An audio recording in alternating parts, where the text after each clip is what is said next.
Hey, this is Sky. Welcome to my YouTube channel. I enjoy being self-employed. I have never really looked at myself as being incredibly successful, but it just depends on how you define success. I've had successful businesses and I've had unsuccessful businesses.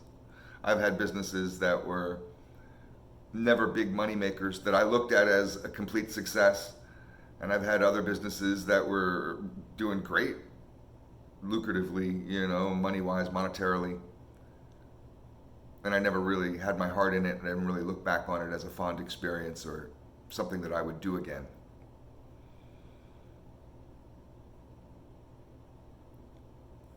I always like to keep an open mind when I'm kicking around ideas in my head, when I'm trying to come up with new business plans. I mean, you have to in order to get those juices flowing, in order to be able to have a lot of creativity and to start thinking about various options. You really have to be able to just let yourself go down some different avenues and play out some scenarios in your head. And of course, you want to have some support people to run things by, but don't take too much stock in what other people say. And always realize that when it comes down to any kind of goal, when you want to acquire a goal, you may have to go it alone. There are certain journeys in life that have to be done alone.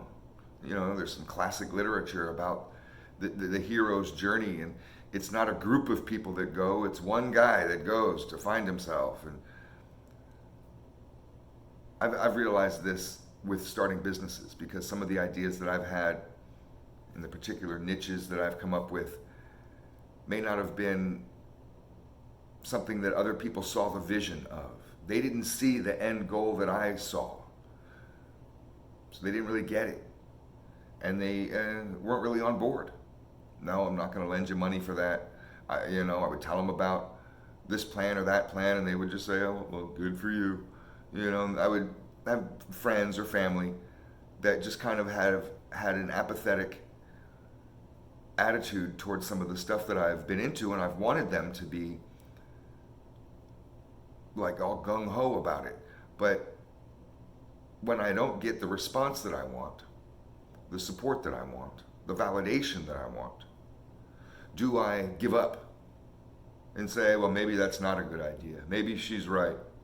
Maybe that just doesn't sound viable. It doesn't sound like a good path to becoming a millionaire, or whatever the criticism is, and you agree with it just because you're seeking so much validation. I mean, a lot of people have become victim to this. I have, and I've noticed it, and I've realized that when it comes down to it, this is my life, and I'm the only one that's going to be living this goddamn life. When I put my head down at the pillow at night, it's only me up inside my head thinking. And if I'm not happy with what I'm doing, and I've been there, going to work every morning for a job that I didn't like, and think, what, yeah, I'd give up that paycheck, I'd give up that salary and the benefits and the security and stability. I'd give all that up for instability, less money, no benefits, more stress and a lot of work, just to be in charge of my own journey, just to be able to go after this goal and take that risk. Now, that's not for everybody. Some people would rather just live a miserable life and always just dream and wish, but I would rather go skidding into my grave than walking into it. And I would rather, when people are murmuring and mumbling at my funeral about what kind of guy I was. I mean, maybe I might not have a gold coffin wrapped in pearls and diamonds. I may not have a legacy to leave to anybody, or a mansion or millions of dollars in a bank account. But people will sure goddamn well, as they will say at my funeral, that motherfucker tried. He tried. I tried hard at everything that I've done. One of the businesses that I've started that people really didn't think that I would be successful at, not because it was a bad idea, but just because it didn't seem to fit anything that I was doing in my life at the time. And people just kind of had a question of, well, why would you do that? Why would you think that you could even do that? And do you know what goes into having a business like that? And you don't have a lot of experience in that field. Where is any of this coming from? Maybe you might want to think about just doing something else or getting a regular job and just forgetting about this. That was the criticism I got relentlessly by almost everybody, except for one of my best homeboys. So me and him, we started our own landscape company. And this is when I was pretty young. I was 20 years old. And I wanted to be self-employed. And I realized at a young age that I didn't want to live as somebody else's idea man. I didn't want to live as somebody else's moneymaker. I looked at myself as being smart. I have earning potential. I'm an earner. I can make money. And why just make somebody else rich? Why fulfill somebody else's dream? I have my own dreams. So I'm going to go after those. And landscaping wasn't a dream of mine. That was just a means to an end because I figured it would be cool to be self-employed. Caveat on that story, always pick a field to be employed in, whether you're working for somebody else or whether you're working for yourself. Pick a field that you have passion for, that you love, because then your job has meaning. Don't just work for a paycheck.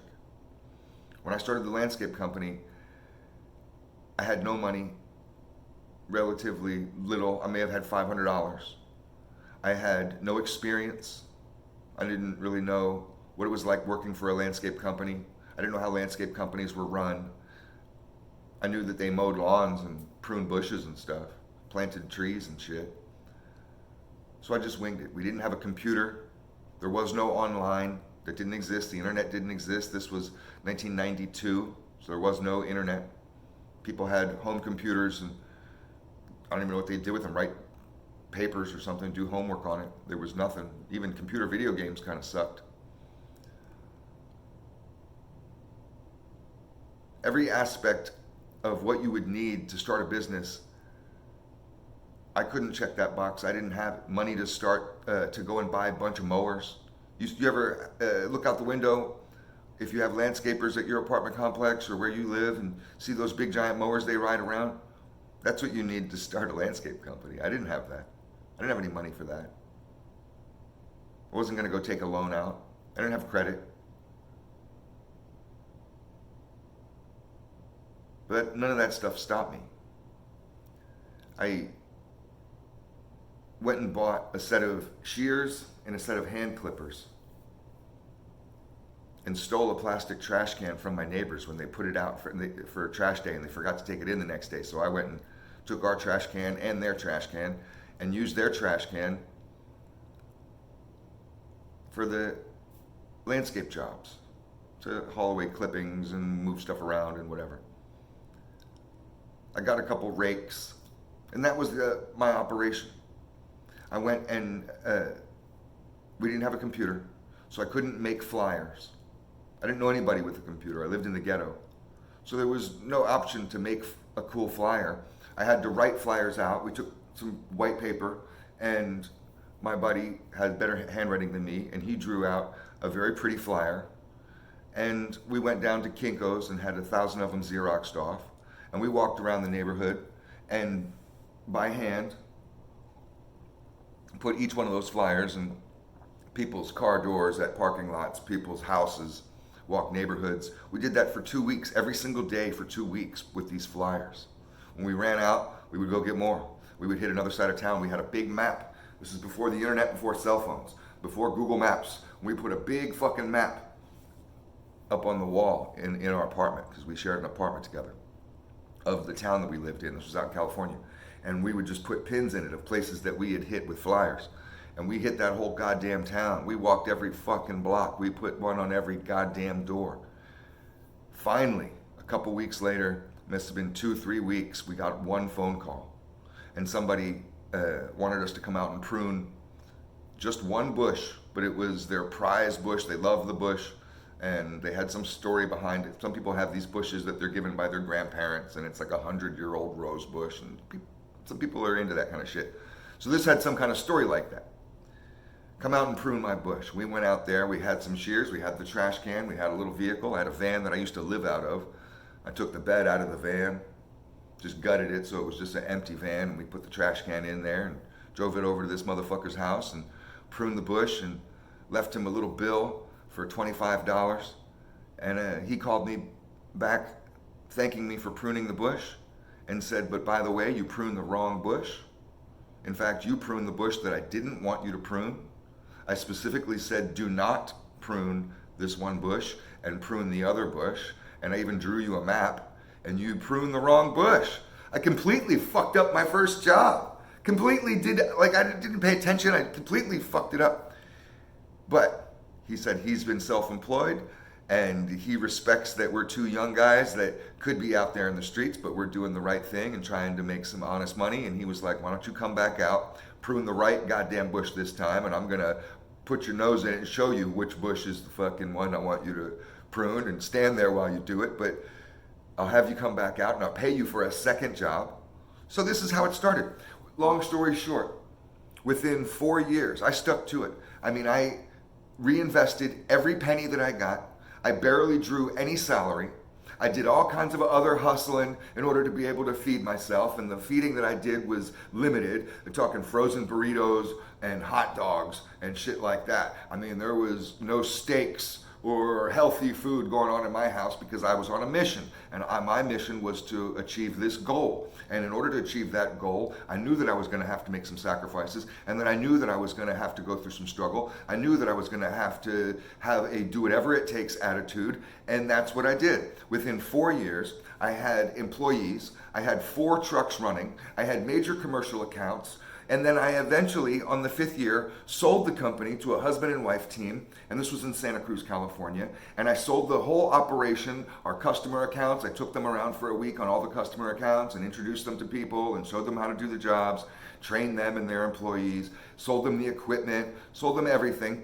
Sold them the name, the company name, Garden of Eden Landscaping. And that company, Garden of Eden Landscaping, is still operating to this very single day, and it's 2021, almost 2022. And I started that back in 1992 with nothing and no support. People rolling their eyes at me.